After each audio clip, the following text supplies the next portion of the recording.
बोकारो दिन भर में आज कोरोना ने एक और बोकारोवासी की जान ले ली है। 54 साल के जरेडी निवासी की सोमवार को असमय मौत हो गई।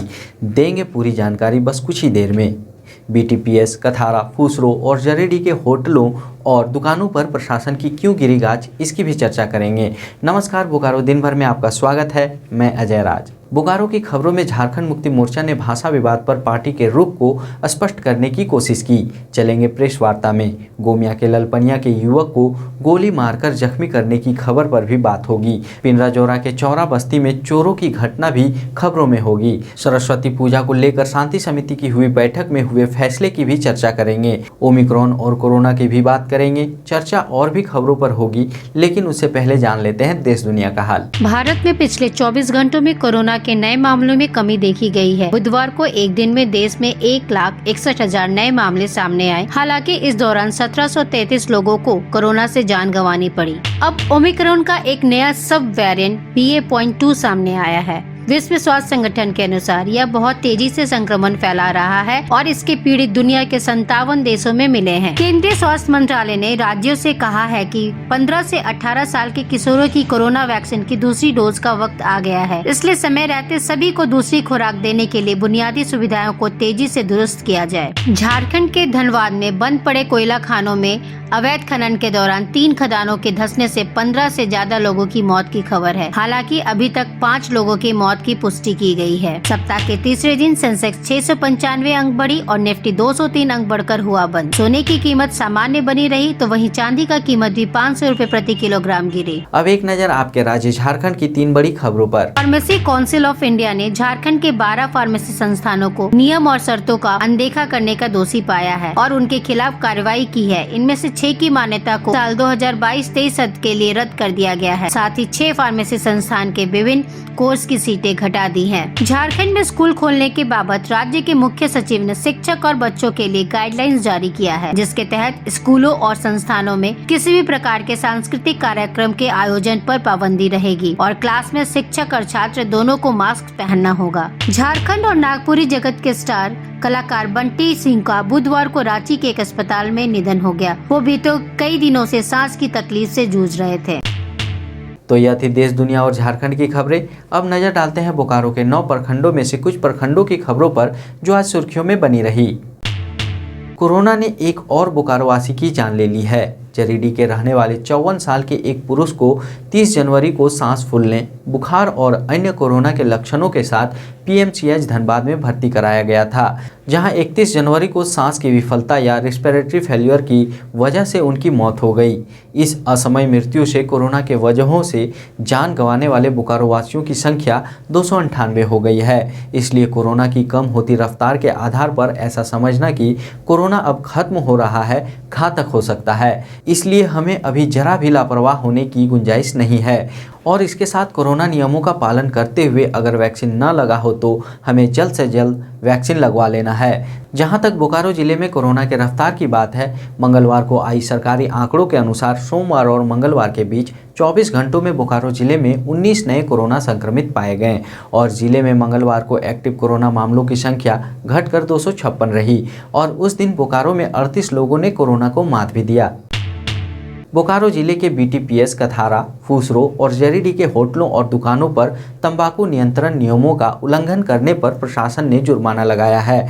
खाद्य सुरक्षा पदाधिकारी अपूर्वा मिंच और तंबाकू नियंत्रण कार्यक्रम बोकारो के जिला परामर्शी मोहम्मद असलम की संयुक्त नियमित जांच अभियान के दौरान मंगलवार को जब होटलों और दुकानों में गैर धूम्रपान क्षेत्र का बोर्ड लगा हुआ नहीं पाया गया तो कोटपा अधिनियम 4 का सीधे उल्लंघन करने के मामले के तहत होटलों और प्रतिबंधित पान मसाला बेचने वाले दुकानदारों से जुर्माना के तौर पर 1400 रुपये की वसूली की गई। जांच के दौरान यह भी पाया गया कि सभी होटलों और दुकानदारों ने फूड लाइसेंस नहीं बनवाया है। इस पर खाद्य सुरक्षा पदाधिकारी ने सभी से जल्द फूड लाइसेंस बनवाने का निर्देश दिया है और इस संबंध में अधिक जानकारी के लिए अनुमंडल पदाधिकारी बैरमू तेनुघाट कार्यालय में संपर्क करने को कहा है। उन्होंने दुकानदारों से फूड लाइसेंस बनाने के लिए फर्जी एजेंट से सावधान रहने को कहा है और प्रतिबंधित के साथ साथ एक्सपायरी सामान न बेचने के बारे में भी निर्देश दिया है। झारखंड मुक्ति मोर्चा बोकारो जिला समिति ने बोकारो जिले में चल रहे भाषा विवाद पर पार्टी की स्थिति स्पष्ट करने की कोशिश की है। बुधवार को मीडिया से बात करते हुए पार्टी कार्यकर्ताओं ने चर्चा की। जैसा आप पिछले कई दिनों से देख रहे हैं, बोकारो जिला और धनबाद जिला को लेकर जो स्थिति बनी हुई है मगही और भोजपुरी अंगिका भाषा को लेकर के, इसमें झारखंड मुक्ति मोर्चा बोकारो जिला कमेटी ने जिस दिन इसका समाचार के माध्यम से अधिसूचना जारी हुआ था और उसी के दूसरे दिन ही बोकारो जिला कमेटी ने माननीय मुख्यमंत्री को इसके खिलाफ में मांग पत्र सौंपने का हम लोग काम किए थे। बोकारो जिले में गांव में मगही और भोजपुरी भाषा का प्रचलन नहीं है, इसलिए यहाँ के जन भावनाओं के अनुरूप हम लोगों ने भी यहाँ मांग रखा है माननीय मुख्यमंत्री से, और सरकार ने भी संज्ञान लिया है कि आने वाला सत्र में मगही और भोजपुरी को धनबाद बोकारो से इसको हटाने का काम करेंगे।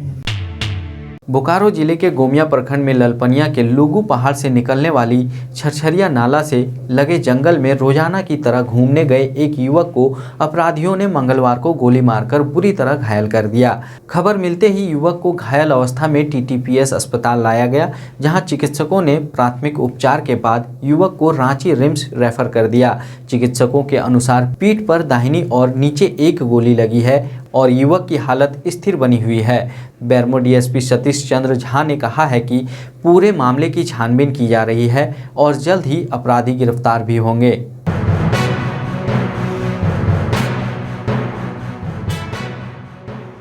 9 बजे की घटना है। इसकी जानकारी हम लोगों को भी कुछ ही देर पहले मिली है। हम लोग के संज्ञान में आने के बाद घटनास्थल के लिए जो स्थानीय पुलिस है उसको भेजी गई और इसमें डिटेल्स इकट्ठा किया जा रहा है। उसमें कांड अंकित करके जो अपराधी हैं उनके विरुद्ध कार्रवाई होगी।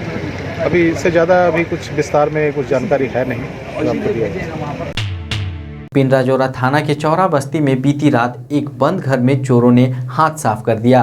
घर के मालिक निमाय महतो के अनुसार फिलहाल तेलीडी बस्ती में रहने वाला उनका परिवार इसी फरवरी में गृह प्रवेश करने वाला था।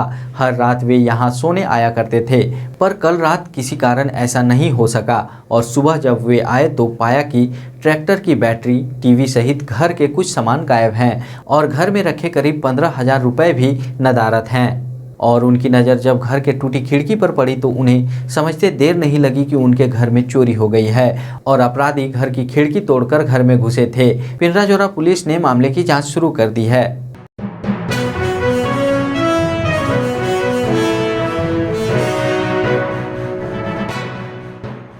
पर यहाँ पे आज सुबह जैसे गेट खोल रहे हैं तो देख रहे पूरा टूटा हुआ है, सब कुछ चोरी हो चुका है। जैसे टीवी था, बॉक्स था, मशीन था, ट्रैक्टर का बैटरी था और ट्रैक्टर का चक्का को भी खोलने का कोशिश किया गया। जो केस में सब कुछ तोड़ ताड़ के देख लिया, लमसम वो लोग उठा के, और हमको नहीं लगता वो लोग चोरी के इतने आए हैं, क्योंकि वो लोग को पता था कि आज वो आने वाले।